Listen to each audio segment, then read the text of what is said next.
dilarang oleh syariat Islam.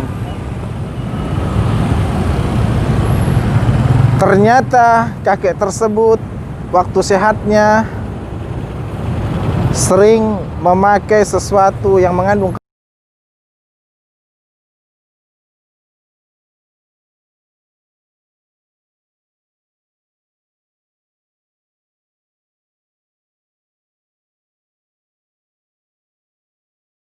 Assalamualaikum warahmatullahi wabarakatuh.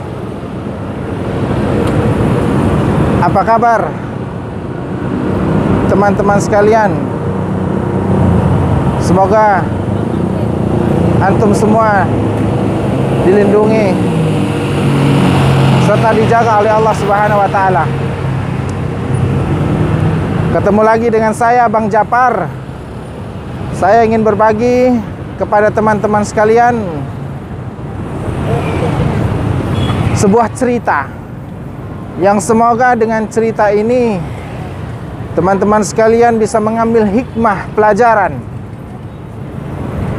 yang semoga dengan ini Allah Subhanahu wa taala selalu melindungi kita dan keluarga kita dari gangguan syaitan yang senantiasa tidak pernah putus asa untuk menjerumuskan hamba-hamba Allah ke dalam lembah kebinasaan. Di satu hari saya dipanggil oleh rekan saya. Beliau seorang santri tahfiz Quran, meminta bantuan ingin meruqyah kakeknya yang sudah satu pekan tidak kunjung sembuh dan dirawat di rumah sakit. Singkat cerita, pada saat itu bertepatan dengan malam takbiran, yaitu malam Idul Fitri. Saya meruqyah beliau. Lalu saya dialog bersama keluarga kakek tersebut, istri dan anak-anaknya. Ada apa gerangan? Dan sembari saya mengajak saudara daripada kakek ini berdialog, kakek tersebut selalu mengucapkan kata yang tidak sepantasnya kaum muslimin menyampaikan atau menyebutkan kata-kata ini. Beliau mengatakan bagong, bagong, bagong.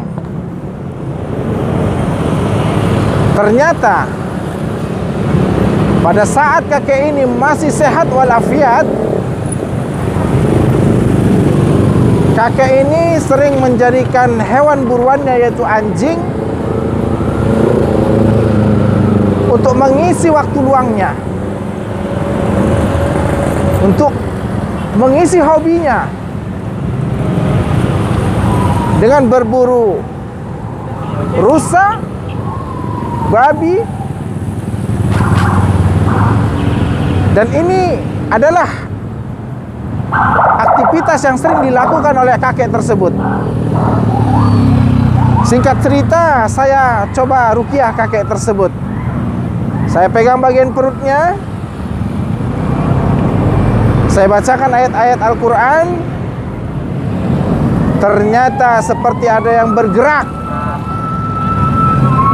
di bawah kulit perut kakek tersebut, bergerak, berjalan. Lalu saya hentikan ruqyah. Saya tanyakan kepada keluarga, ada apa gerangan? Ibu,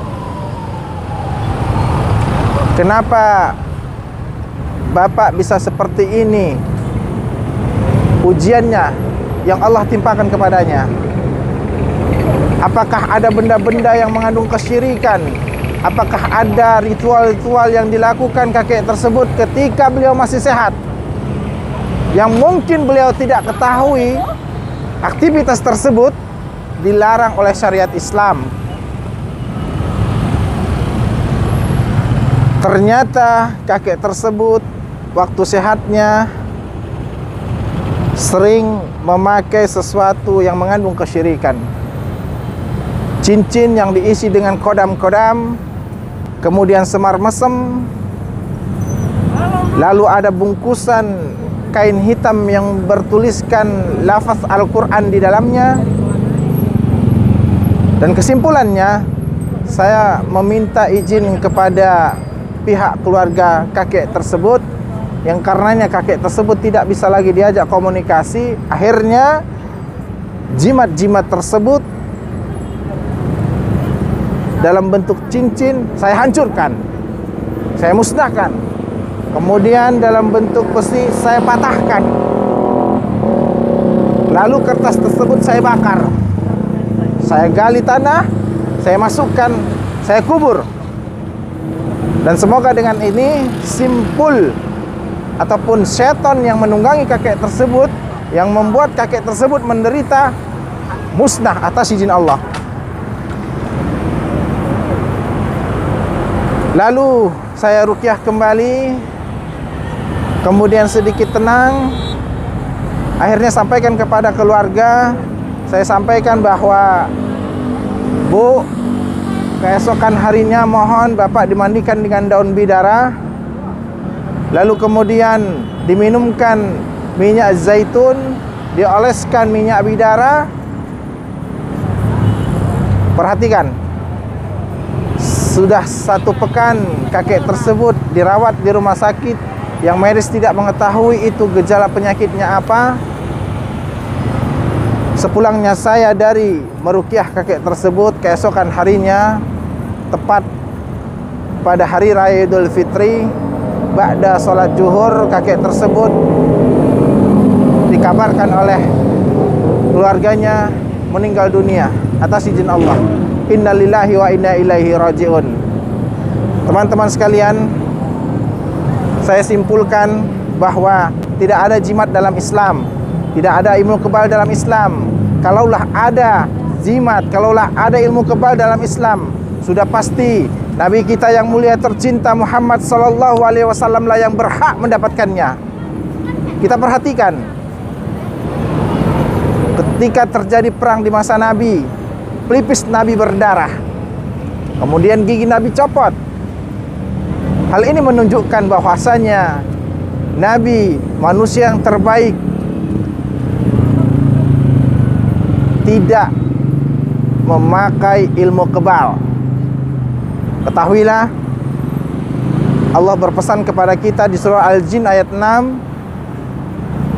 yang artinya nanti di suatu hari akan ada sekelompok bangsa manusia yang meminta tolong kepada bangsa jin, tetapi bangsa jin itu tidaklah memberikan sesuatu yang diinginkan oleh manusia. Namun sebaliknya, syaitan dari bangsa jin tersebut hanya memberikan kepada manusia tersebut kesesatan dan kesalahan, serta merusak akidah manusia-manusia yang senantiasa menghambakan syaitan tersebut. Mari saya mengajak teman-teman sekalian berdoa kepada Allah. Mari kita belajar ilmu agama, karena ilmu ini lebih kita butuhkan daripada kebutuhan yang lainnya. Karena dengan ilmu inilah kita bisa selamat menjalani hidup ini di dunia maupun di akhirat kelak. Semoga yang sedikit ini bermanfaat. Kurang lebihnya saya mohon maaf. Kesempurnaan hanya milik Allah. Kesalahan datangnya dari saya dan syaitan. Semoga Allah Ta'ala lindungi kita dan keluarga kita dari jeratan syaitan yang akan mengantarkan kita ke lembah kehinaan. Arsadani Allah wa iyyakum. Wassalamualaikum warahmatullahi wabarakatuh.